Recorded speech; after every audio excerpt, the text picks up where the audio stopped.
मेरे साथ मौजूद हैं बैरिस्टर सलाहुद्दीन साहब, चौधरी शुजात की तरफ से वकालत कर रहे हैं। ये बहुत शुक्रिया बैरिस्टर साहब आपके वक्त का। अभी तक ताज़ा तरीन क्या प्रोसीडिंग हुई है कोर्ट में? आज सुबह जो तमाम पार्टीज़ के वकला थे मासवाए पाकिस्तान तहरीक इंसाफ, वो तमाम सियासी जमातों के वकला ने कोर्ट के सामने अपनी इंस्ट्रक्शंस प्लीड की कि हमारे जो क्लाइंट हैं उनकी तरफ से इंस्ट्रक्शंस हैं कि अब मज़ीद इस केस में मेरिट्स पे कोई बात नहीं करनी, तो अब हम इस मामले से विड्रॉ हो रहे हैं। तो कोर्ट ने उस वक्त ऑनरेबल चीफ जस्टिस साहब ने फरमाया ठीक है, ये आपकी मर्ज़ी है, मगर आप यहाँ जो आप वकला साहिबान हैं वो थोड़ी देर आप यहाँ तशरीफ़ रखें, आपकी कोई दिलचस्पी की बातें होंगी तो आउट ऑफ कर्टसी वहाँ जो वकला थे वो बैठे रहे। उसके बाद जो भी तमाम जो बात की है वो तहरीक इंसाफ के जो वकील हैं अली ज़फ़र साहब, उन्होंने ही सारी बात की है। जो बाकी जमातों के और जो डिप्टी स्पीकर के वकील थे उन्होंने मज़ीद कार्रवाई में शामिल होने से इनकार किया। आज आपने दलाइल दिए, देखा जाए पीडीएम ने तो अलहदगी इख्तियार कर लिया, फिर भी हमने देखा फारूक एच नाइक, आप भी चौधरी शुजात की तरफ से पेश हो रहे हैं, आप भी थे, क्या आपने कुछ आज दलाइल वगैरह दिए चीफ जस्टिस के सामने? नहीं, बिल्कुल, हमने तो ये कोर्ट की समाअत होने के फ़ौरन बाद खड़े होकर सिर्फ यही मौक़िफ़ लिया कि अब हम मज़ीद इन प्रोसीडिंग्स में शिरकत नहीं करेंगे। तो वही पोजीशन है, ना कोई दलाइल दिए हैं और ना ही देंगे। जो इंस्ट्रक्शंस हैं वो यही हैं।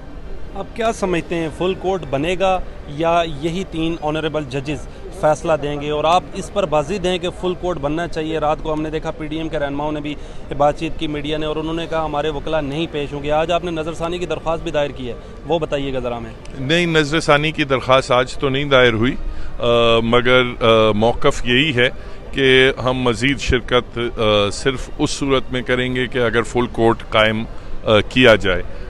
अभी फ़िलहाल तो कोर्ट ने कहा है कि कोई फुल कोर्ट नहीं किया जाएगा, बस यही 3 जज साहिबान जो हैं वही इस केस को सुनेंगे। तो उस सूरत में हम फिर मज़ीद इसमें शिरकत नहीं कर रहे। आज की ताज़ा तरीन क्या अपडेट्स हैं कोर्ट? आज जब एक बार ये जो पीडीएम वगैरह और ये पीएमएल काफ के तरफ से मैंने जब ये मौक़िफ़ सामने रखा तो सुप्रीम कोर्ट ने तो जो मोज़ेज़ बेंच थी उसने ये कहा, उन्होंने ये कहा कि अच्छा आप फिर तशरीफ़ रखें, हम अली ज़फ़र साहब से कुछ बात करते हैं।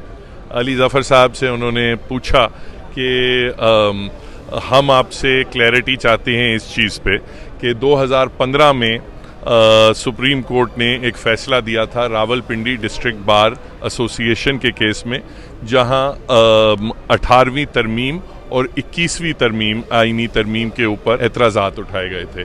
उस केस में 8 जजेस ऑनरेबल सुप्रीम कोर्ट के बशमूल जनाब उमर अता बंदयाल साहब के, उन सब ने उस केस में ये कहा था कि पार्लियामेंट में कोई सियासी जमात जो वोट डालती है वो पार्टी के हेड की अहकामात पे डालती है और यही कानूनी तकाजा है।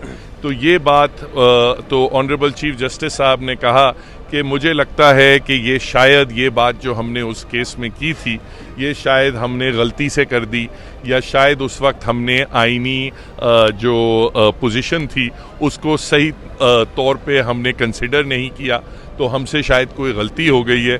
तो आप ये बताएं कि आज हम वो जो 8 रुकनी बेंच का फ़ैसला था हम उसके बरक्स कोई फ़ैसला कर सकते हैं क्या? हम अब अगर हमसे माजी में गलती हो गई है तो आज हम वो गलती दुरुस्त कर सकते हैं। तो उस चीज़ पे ये अली ज़फ़र साहब अब अपने जो तमाम दलाइल हैं वो ये दे रहे हैं कि उस वक्त जो फ़ैसला किया गया था 8 रुकनी बेंच का, तो वो आज इस 3 रुकनी बेंच पे लागू नहीं होता और ये 3 रुकनी बेंच उसके बरक्स भी फैसला कर सकती है। दूसरा, उन्होंने इस चीज़ पे भी इशू रेज़ किया है कि एक जो नवाज़ शरीफ साहब की जो नाअहली का केस था जिसमें उनको पार्टी के सरबराह की हैसियत से भी उनको नाअहल करार दिया था, तो उस केस में भी यही कहा गया था कि तमाम तर पार्टी की जो पावर्स होते हैं, इख्तियारात होते हैं, वो सब पार्टी के हेड के